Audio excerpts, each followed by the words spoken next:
Hello everyone, and welcome to another episode of the Daily Gwei Refuel, where I recap the latest news in the Ethereum ecosystem. I'm your host, Anthony Sassano, and today's the 26th of May, 2022. Alright everyone, let's get into it. So apologies for not putting out an episode or newsletter yesterday. Unfortunately, I had to deal with a plumbing emergency. Happened at the worst time, but I had to kind of like get that sorted and make sure that my house wasn't going to get flooded, but it's all good. It didn't turn out to be that much of an emergency as I thought it was, but by the time I got it all kind of like fixed up, I was too tired to record the refuel, so I just figured that I wasn't going to do it. I'll just kind of like do a longer episode today. And well, today's episode is going to be quite lengthy. As you can see, I got a bunch to get through, and I'm pretty fired up. I'm actually pretty pissed off at the moment, and I'll tell you why.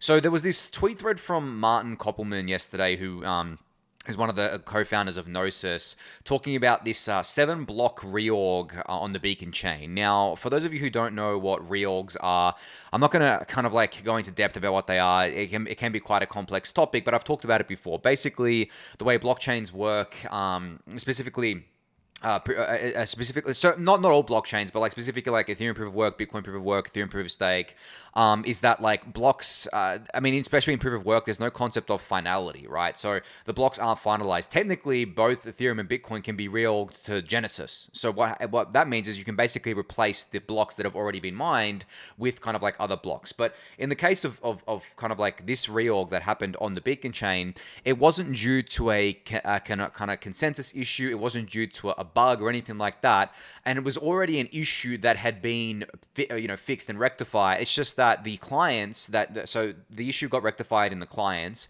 and there were a bunch of clients that hadn't updated their software with the fix in place, and the fix is what's called a proposer boost. So I'm not, as I said, I'm not going to get into the weeds of all this stuff because it would take me forever to explain it. But essentially, Martin got like a wrong reading on what that was. Yeah, he was kind of relating this back to a paper or analysis that was done by Vitalik and Georgios here around reorgs on the Beacon chain, and it wasn't really kind of like relevant, I think. And then you can see here, actually, Preston Van Loon kind of like replied to Martin and said, "We suspect this is caused by the implementation of proposer boost fork choice, which has not fully rolled out to the network. This reorg is not an indicator of a flawed fork choice, but a non-trivial segmentation of updated versus out-of-date client software."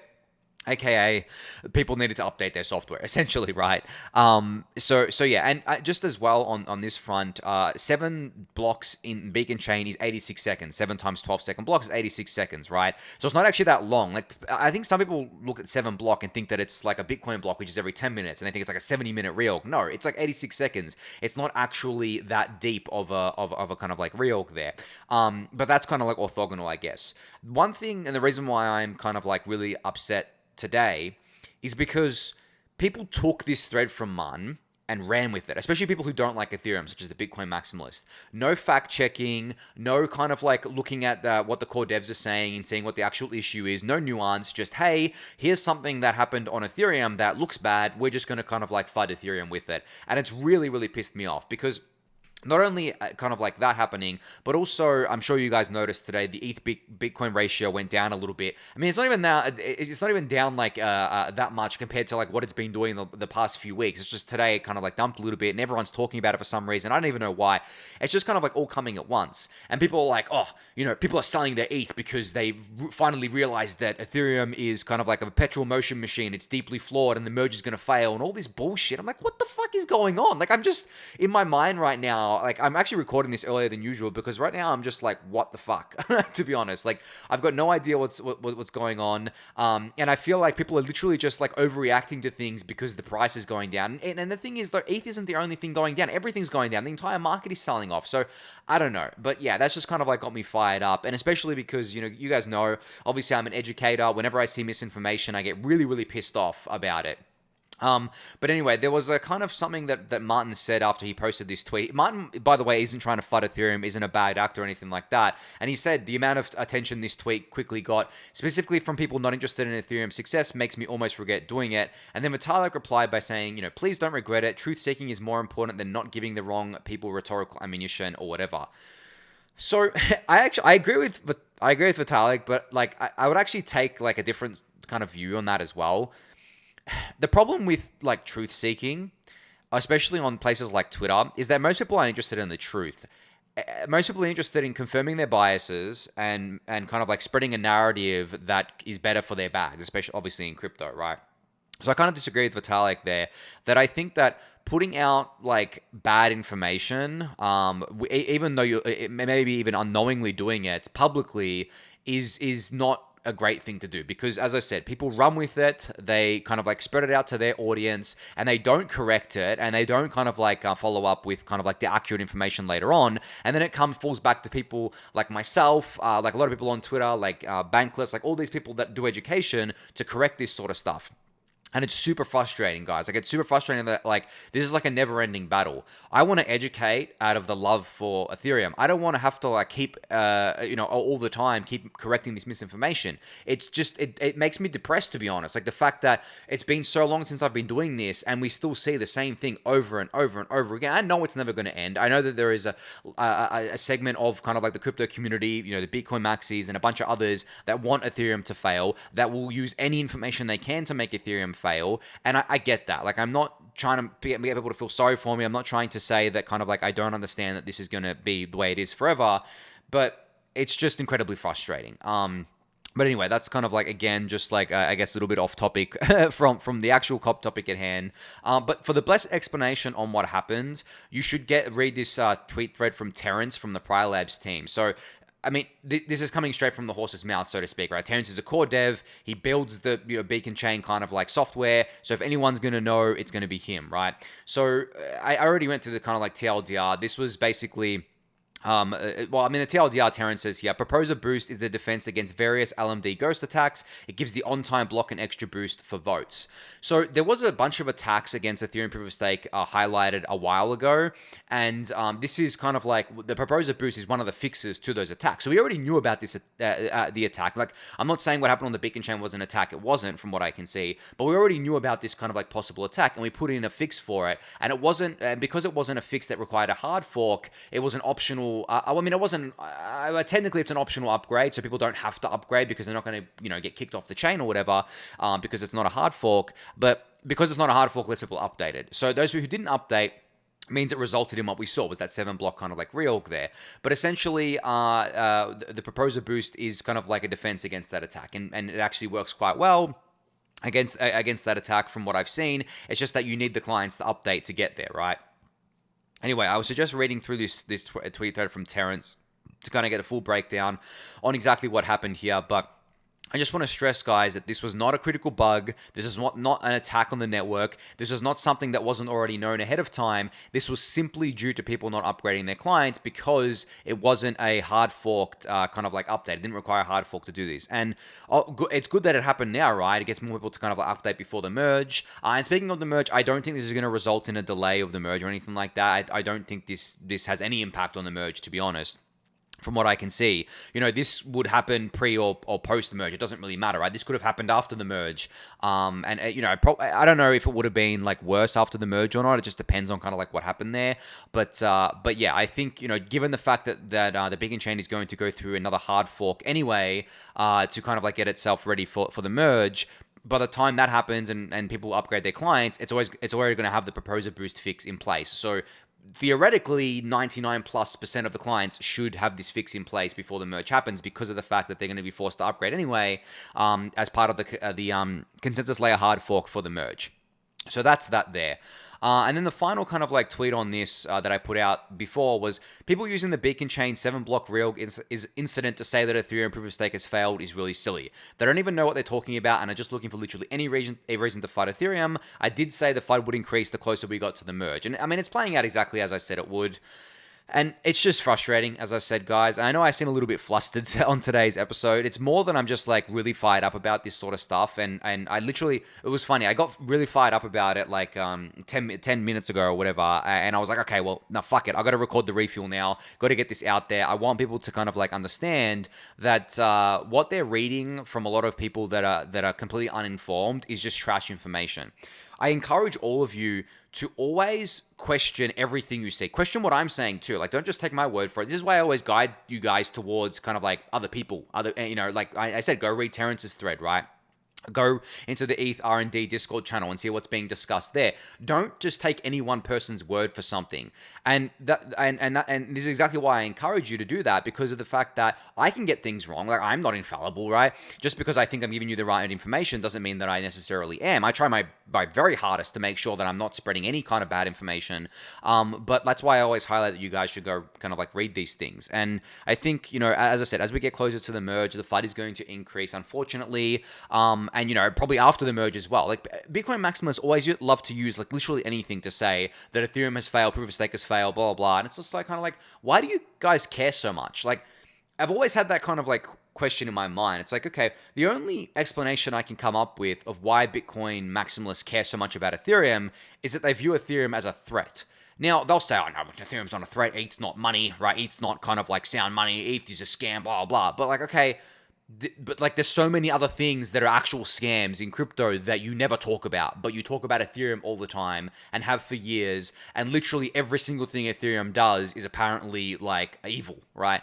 So, and the only explanation I've ever come up with is the fact that they are scared, right? They're fearful of ETH kind of like gaining value on BTC, being, paying off, being a better investment over the long term. They're fearful of Ethereum kind of like growing more than Bitcoin, which it already has. And they're fearful of something like the flippening happening. And that's totally fine. Like, I get that fear, right? I've had that in the past around some of the alt L1s, not recently, but like a while ago, especially during 2017. And when there were like other alt L1s that kind of like, and it was my first kind of, not my first cycle, but it was kind of like my first time experiencing the alt L1 hype. I was like, oh, okay, well, is Ethereum actually going to win? Is Ethereum actually going to be the thing that kind of like goes on and becomes like the big platform and everything else dies off? I wasn't anywhere near as convicted on that as I am today. And that's why a lot of the other alt L1s, whenever I see them, I don't really get scared or anything. I see them, I'm like, okay, like, why are they getting usage? Okay, because they have cheap fees. All right, well, I mean, long term, I think that's unsustainable, blah, blah, blah. And I've explained this to you guys before. I have my reasoning for it now. But in the past, for sure, in 2017, even 2018, I was scared. I was like, oh, fuck, like, am I holding ETH? Like, and is it going to go down because of these competitors? But this is the thing, guys. This is the natural thing of a free market, of a free capitalist market. There's always going to be competition, no matter what it is. Like Ethereum, DeFi apps, NFTs, whatever it is, there's always going to be competition. There is always going to be things that are a threat to your investment, to the thing that you're interested in. And if you can't stomach that, well, then, you probably shouldn't be in this ecosystem, because it's hyper competitive. And yes, it gets frustrating. Yes, it gets depressing. The most frustrating thing for me is the misinformation, like especially from other kind of like founders of project. Like, there's plenty of the alt L1 founders that are spreading bullshit and misinformation about Ethereum. That's what pisses me off. I don't care that they got a bit of kind of like usage. I don't care that Avalanche, for example, copied Geth. Like, I think it's kind of like ironic that they copied Geth and then bash Ethereum, but I don't care about any of that, right?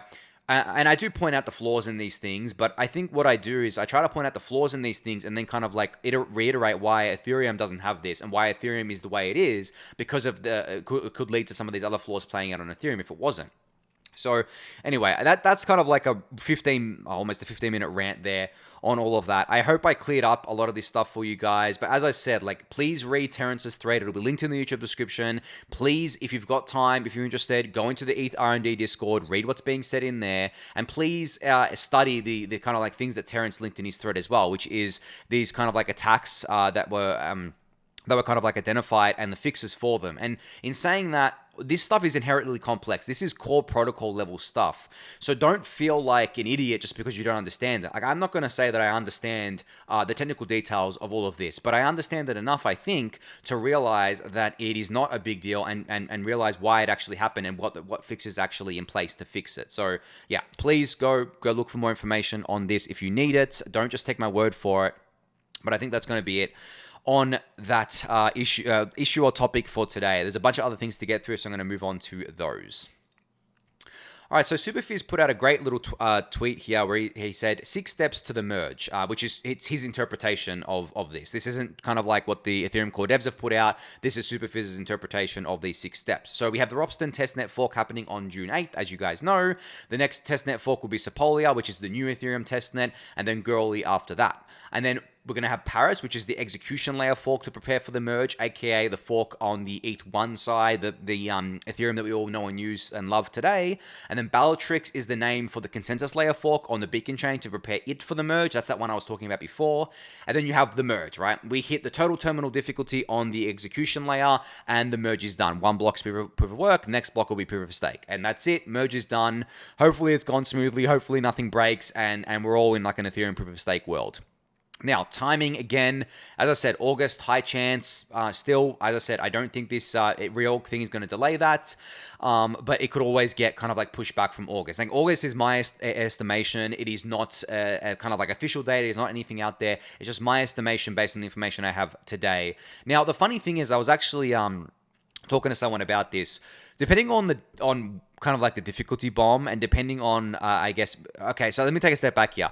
TTD, or total terminal difficulty, is basically the difficulty of kind of like Ethereum mine, the Ethereum mining difficulty, right? And that's what's been chosen to kind of, I guess, do the merge. Like, that's when the merge transition will happen. Now, because of the difficulty bomb going off and because of the block times getting longer, it's going to be funny to see if, and because of potential of miners dropping off before the merge, it's going to be funny to see, like, if we set a TTD, we estimate it to happen in, say, mid-late August, but then because of the block times getting longer and the difficulty bomb and kind of like maybe miners leaving, the TTD actually doesn't get reached till September. So it's like kind of like, it's not a delay due to kind of like any human delay. It's more of a delay based on what the network did. So I don't know, maybe it could push into September because of that. But as I said, like, I think that the initial kind of like timeline is looking like August right now in terms of kind of like when the TTD date will be set, but we'll have to see. But yeah, this is a great little summary from Superphiz here. All right, so an interesting tweet from Mudit Gupta, the CISO at Polygon today, where he said, Web3 is not about forced decentralization. Web3 is about the ability to be decentralized. It's about having the choice. Infura Alchemy are not bad as long as you have the choice to run your own node. Custodians are not evil as long as you can self-custody it as well.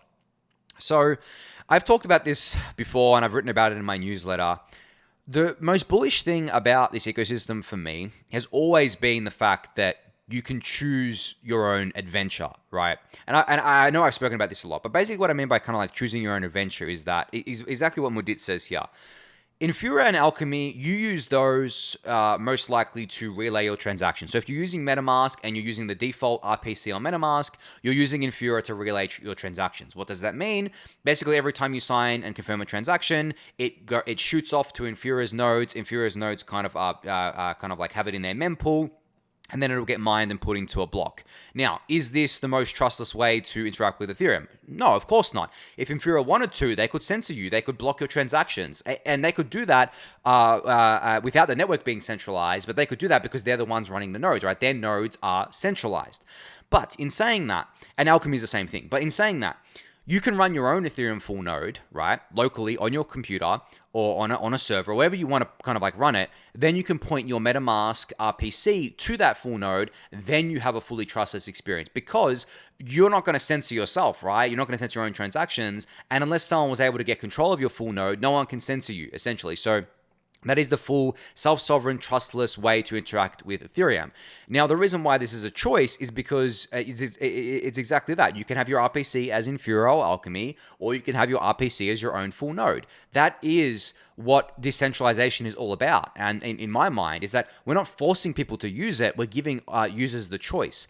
And this goes back to basically everything within crypto. There's a million examples of this. You have the choice to self-custody your funds in your own wallet with your own keys, or you can custody your funds with a centralized exchange or some other custodian. It's a choice right there. It's a conscious choice that you're making. No one's forcing you to choose either or, right? You're making that choice yourself.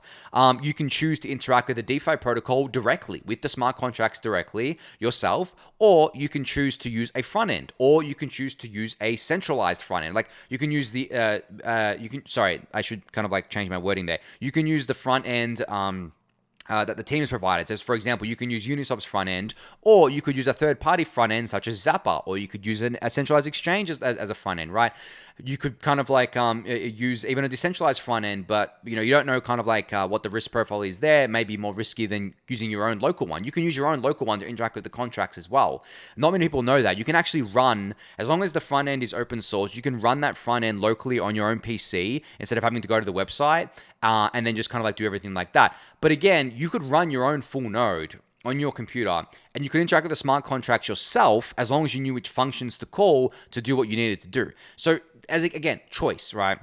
And maybe a lot of this stuff is sounding a little bit complex to you. Well, that's why I think what the onus is on the ecosystem, not so much to decentralize everything, which we are obviously trying to do, but also on making it easy for people to make the choice to be decentralized, to do things in a trustless way, instead of using a centralized custodian or a centralized kind of like provider. And to do that is hard. Like for people to choose to use their own kind of like full node as their RPC, most people will never do that. Okay, so how do we, what's the next best thing? Light clients. Okay, where are light clients? Well, they're a technically hard thing to do. They're on the Ethereum roadmap, but we're not there just yet. All right, fair enough. Custody. I think self-custody at this point in time is a solved problem. If you don't want to self-custody, it's more of a social thing that you don't trust yourself to custody your funds. Otherwise, there's a million different ways to custody your funds on your own securely if you know what you're doing, right? There's hardware wallets. There's kind of like other forms of cold storage and things like that. There's kind of like custodying it in hot wallets that you control the private key to, which I wouldn't recommend doing, by the way. I always recommend hardware wallets, but there are various different ways to custody your own funds. That's not like something that we have to solve. Obviously, we can make it easier, but I think at this point in time, it's pretty easy, right? Like to self-custody. And self-custody is inherently going to be more complex than using a custodian, but it's still pretty easy today. Like if you buy a Ledger device, I mean, it's pretty easy to use, and they give you like all these instructions and everything. I honestly I would feel comfortable giving my parents a Ledger device and giving them the instructions, and I reckon they could go through the whole process of getting funds onto it. It's not a hard thing, right? So that's kind of like solved. But a lot of other things we need to kind of like get better at. But anyway, I'm going to leave it at that. So many more things to get through, and I'm already at minute 21. This is crazy. But yeah, maybe today's going to be a really long episode. But anyway, leaving it at that. Thought it was an interesting tweet. All right, so just a quick shout out here to Rockerpool. So Jasper shared today that for the first time since its inception, Rockerpool is launching more validators than Lido. The markets are taking notice and hopefully balancing out the staking shares. So I think, and Jasper was quote tweeting a tweet from Data Always, who said, the ST-ETH DPEG seems to have temporarily paused Lido centralization concerns. Until market forces push the peg back into equality, Lido inflows will be dramatically slowed. Rockerpool inflows are twice that of Lido since the latest drop on Saturday. So I mean, I think this is correct, right? Obviously, it being off peg, people don't want to kind of like mint ST-ETH because then they're instantly kind of like at a loss because they can't trade it directly for, that kind of like a 1-for-1 ETH again. So that makes a lot of sense. But yeah, Rockerpool seems to be growing really nicely as a consequence of that, which is awesome. And as I've discussed before, they are kind of like talking about lowering the minimum kind of like ETH requirement for staking, and they're doing a bunch of other things as well. I think they're doing like a marketing blitz on Bankless soon as well. So good to see Rockerpool getting some really nice growth here. All right, so I put out this tweet just earlier today, where I said, I always find it funny when people celebrate low gas fees on Ethereum L1. Low gas fees mean that there is little activity and that the market is really bearish. Congrats, you can now go sell that shitcoin on a DEX for $5 instead of $50, except that shitcoin is now down 90%. I find it puzzling that a lot of people don't realize this. The reason why the easy money was kind of like, the gas fees were high is because there's a lot of activity happening. And that led to a lot of easy money flowing. That led to a lot of tokens pumping, a lot of yields being high, and all that good stuff there. So in turn, let me put some numbers to this. Say you spent $100, $150, $200 on fees, right, to sell a few tokens off, right? It was more likely than not that you were selling these tokens for much higher than what they are today, even though the fees are much lower, right? Even though you spent more in fees, you would have netted out better. So let's say you had $10,000 of a token at its peak. You spent $200 on fees to sell it at 10 grand. I'm putting numbers on this just so I can illustrate my point. $200 to sell it at 10 grand. Okay, that's a 2% hit, and you got $9,800 out of it as kind of like not profit, but like because depending on how much you put in originally, that's what you got out of it, right? Counting for fees. Okay, fair enough. That's on like the extreme end of the example as well. I never. There was periods where it cost $200 to swap, but most of the time it didn't cost $200. But anyway, as an illustrative example, okay. Well, now that token's gone down 90% because it's a bear market, it's worth $1,000, and the gas fees to swap is kind of like is like $5, right? So I mean, even if it was kind of like $5, which is really cheap, right? And you're still gonna, depending on how much you put into it, you're still gonna make like $995 if the swap is a $5 fee. But you're not making an extra $9,000 or whatever it was because you just waited to sell and you sold when the gas fees were cheaper. So it just, you see what I'm saying here? Like maybe hopefully I'm illustrating my point correctly, but it's kind of like you're better off a lot of the time, especially if you have like thousands and thousands, tens of thousands in these things, selling when the gas fees are high rather than saying, oh, I'll wait till later till the gas fees are lower and then I'll sell. When the gas fees being low for sustained periods of time usually means the market is incredibly bearish. So I just wanted to kind of like illustrate that point to you guys because it always confuses me when people kind of go on about this sort of stuff and like, oh my God, gas fees are so low. And then I ask them, okay, well, what are you doing right now? Oh, I don't know. I haven't really got anything to do. Oh, why is that? Oh, because like there's not much activity going on. There's not much happening. You know, the market's quiet. It's like, well, I mean, there you go, right? Anyway, I just wanted to illustrate that for you guys. All right, so massive news out of StarkWare today. So they announced a $100 million Series D at an $8 billion valuation. So I remember saying to you guys that I thought a Series D was coming from StarkWare because there was rumors about it, and I wouldn't put it past them to do it, and they did it, and now they have a $8 billion valuation, which I believe is the highest L2 valuation out there. Even Polygon isn't valued that high, and they're trading publicly. I think they're valued at a $5 billion market cap or something like that. So StarkWare is at $8 billion private market valuation, mind you. There's no token or anything for StarkWare yet, and they're not public yet. But this kind of like round was led by Couture and Green Oaks and Couture with Tiger Global, and many of their existing investors participated as well. So obviously, congrats to the StarkWare team here. They're killing it. They've got tons of money now to survive like any kind of like bear market, I guess. Like even a 2-3 year bear market, they got plenty of money. I do like StarkWare is that one thing where I think they're going to do a token, but I do wonder like how they're going to do it because you guys know I haven't really been a fan of how they've done their fundraising so far, and like how much of the cap table are they selling to kind of like raise these funds? Like what is their token distribution even going to look like? I'm not sure. Not even convinced they're going to do a token anytime soon. We'll have to see. But I'm glad to see more of these L2 teams being funded, of course. Like I want them to have as much money as possible in order to build out their vision and scale Ethereum. But I'm cautious on StarkWare, kind of like that's for sure. But anyway, congrats to them on this huge valuation. Wondering if they're going to do a Series E. Like, I don't know. Are they going to tokenize next? Are they going to IPO or something? I don't know. It's kind of like weird. But anyway, big valuation, big raise. Congrats to them. All right, so speaking of big raises in crypto, A16Z has raised $4.5 billion for their fourth crypto fund. This is an insane amount of money, especially given the current climate. Now, I don't really want to talk about the money itself. What I want to talk about is they're using this money to fund private markets, not public markets. And this is actually, well, can be construed as bearish. Let me put it to you this way. I know people like Kobe have actually talked about this a lot, and we both talked about this on our episode on the drive-through that I did with him. But, I mean, if $4.5 billion goes into private deals, and then these private investors obviously, you know, when these projects tokenize, they want a return on it, they're going to need to use the public markets as exit liquidity. And who dominates the public markets? Well, it's retail a lot of the time, right? So where's all this money going to come from? Like if the kind of like big money is throwing money into funds like A16Z's crypto fund here, which is only funding private markets, then we have this massive divide between private and public markets, where this money isn't going into public kind of like tokens. And I'm not just talking about ETH, I'm talking about like everything. There are a lot of kind of like tokens right now. I'm not going to name them because you guys know I don't like to name specific tokens, but there are a lot of things right now that I look at and they make no sense to be trading at what they're at. Like I think they're actually bargain value buys. There was a fund the other day that got, a few weeks ago, that got announced from Ryan Watkins, and I can't remember his co-founder's name now, that is going to be doing exclusively public market investing, and I applaud them for that.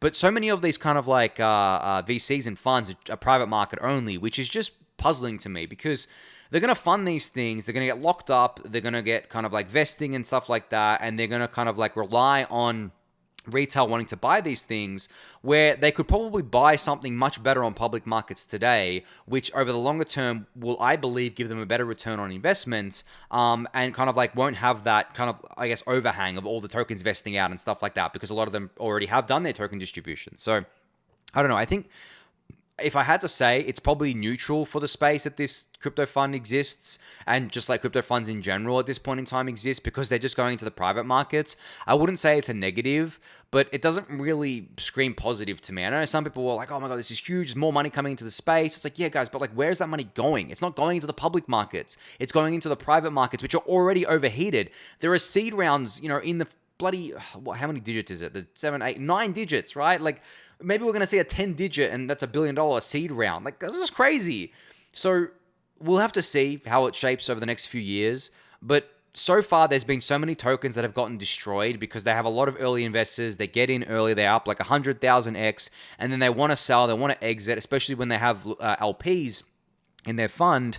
And yeah, I'm not sure how to feel about this. I think right now I'm neutral, but I just don't see this being positive for public markets. But like, I think ETH is a separate thing. I think of ETH kind of like separate. I mean, some of this money could go into ETH, but I don't think these VCs are going to be buying kind of like ETH on public markets, at least not a large chunk of it, because they kind of do the math, right? They're like, okay, well, ETH's already worth $200 billion. We want to get 100x at least from these projects, or 1,000x. Well, to get that from ETH is not happening anytime soon, if ever, sort of thing, right? So when you kind of like frame it like that, I get it. But at the same time, it just kind of like makes me neutral on this thing. And I'm going to have to see how it plays out here. All right, so Immutable has announced their cross rollup liquidity solution. I think I alluded to this the other day, but basically this allows cross rollup liquidity to kind of like be traded on multiple L2 and L3 ZK rollups, on kind of like with StarkNet, StarkX, and StarkWare's technology here. You can read this thread for a breakdown of it. There's also a podcast that Immutable did with Bankless that you can go listen to, which gives more information on this. And there's a thread, TLDR here from Robbie as well, a co-founder of Immutable, who said, they can settle NFT trades instantaneously with no trusted bridges across hundreds of L2s and L3s, trade any asset on any marketplace with shared liquidity on open order book, irrespective of the underlying rollup. And they're integrating with Rarible as well here, which they announced today, which is really, really cool. So I think not announced today, announced a couple of days ago, I believe. So yeah, some big announcements out of Immutable you should definitely go check out. I'm going to get through the rest of these updates quickly because I don't want this episode going for too long, but I'll link these in the YouTube description below.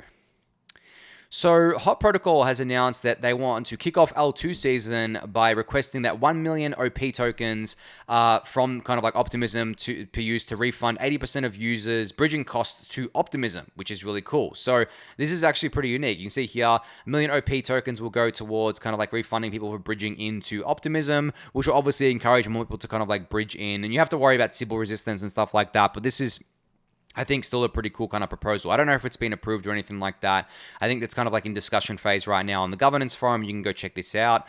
It'll be linked in the YouTube description. Polynar thinks it's a brilliant proposal, so there you go. Speaking of Polynar, I don't know about you guys, but like, I don't know if you've seen them lately on Twitter. They seem to be an expert on everything. I thought they were just like really into rollups and really into kind of like crypto and like was like super smart about that. But they're super smart about everything, and it's making me feel dumb, and I love it. Like I have a lot of knowledge about crypto and like a few other things, but Polynar seems to have knowledge about so many different things. And the fact that like they said that they maintain different Twitter accounts for their different interests, I was just like, oh my God, mind blown. Like this person is crazy smart. I love it. Anyway, I'm not going to kind of gush over Polynar again.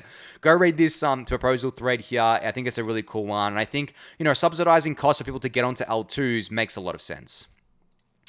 All right, speaking of Optimism, there was a tweet kind of like shared here by Quick Exotic, I think is his name. Quixotic. I'm not pronouncing it right. But anyway, they're kind of like the largest NFT marketplace on Optimism. So you can see here, there's an Optimism NFT bridge that they're going to be doing here. So you can bridge your NFTs from Ethereum mainnet to Optimism. And you can see a nice little interface here. That's really cool. I love this. Bridging your NFTs in.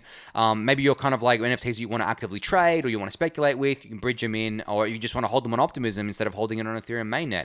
You can use this to bridge in, which is really, really cool.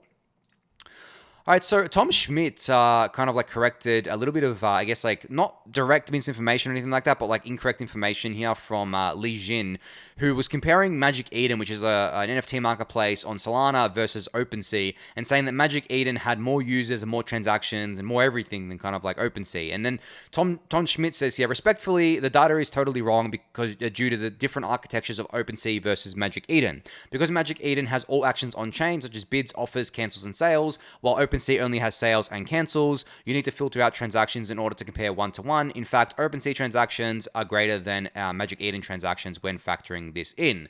This is always something that I tell you guys when you're looking at these kind of metrics, is that you can't compare the metrics of kind of like different blockchains and even kind of like blockchains to L2s and stuff like that without putting in nuance like this.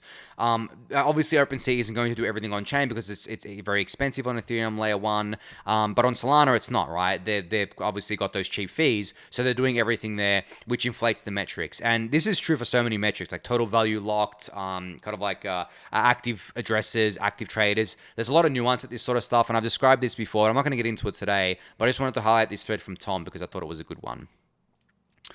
All right, just a few last things to get through. So another governance proposal from the Protocol Guild here. This time it's for ENS to allocate a percentage of their unclaimed airdrop to the public goods, to the Protocol Guild pilots. So you can see here the proposal from Trent.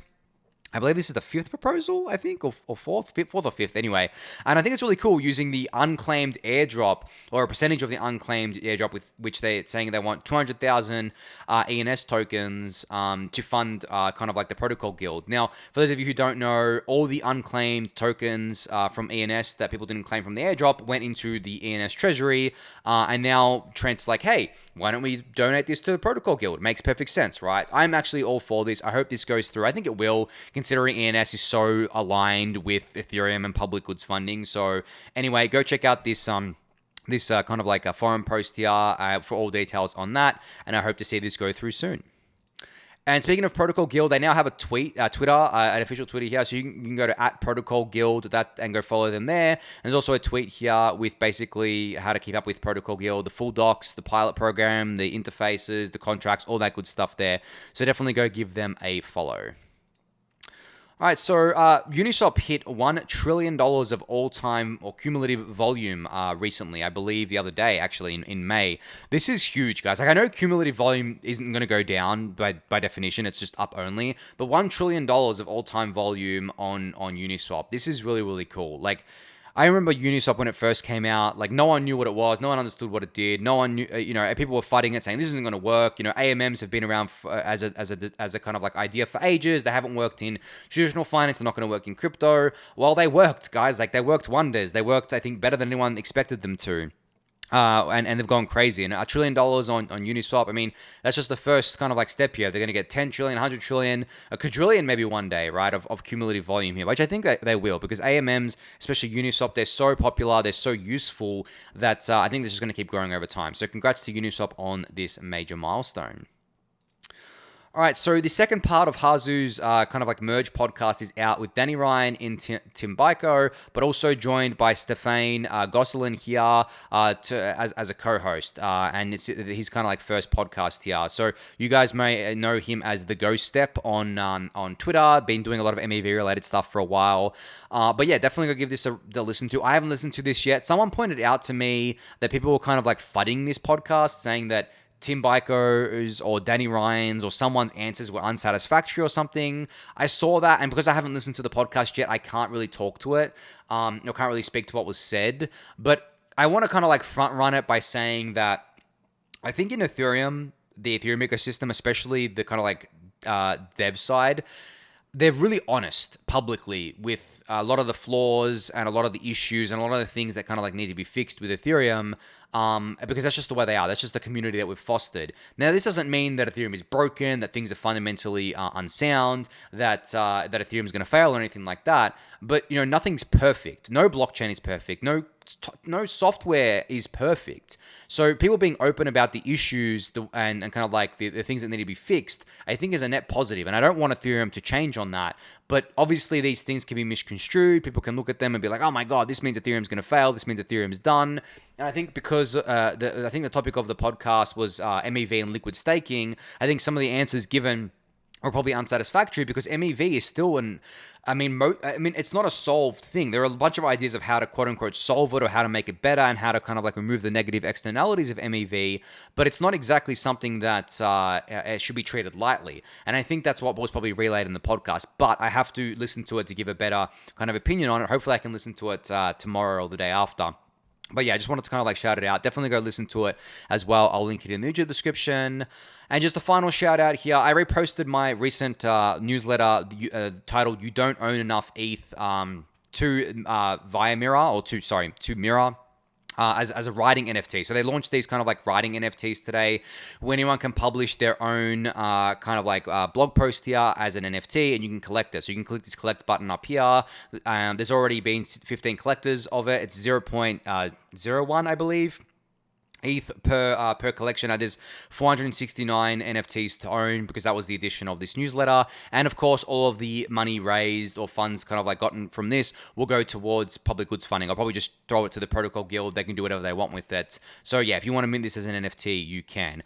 But I think that's it. 40 minutes here, guys. Hope you enjoyed the extra long episode. But yeah, thank you again for listening and watching. Be sure to subscribe to the YouTube channel if you haven't yet. Give the video a thumbs up, subscribe to the newsletter, join the Discord channel, and I'll catch you all tomorrow. Thanks, everyone.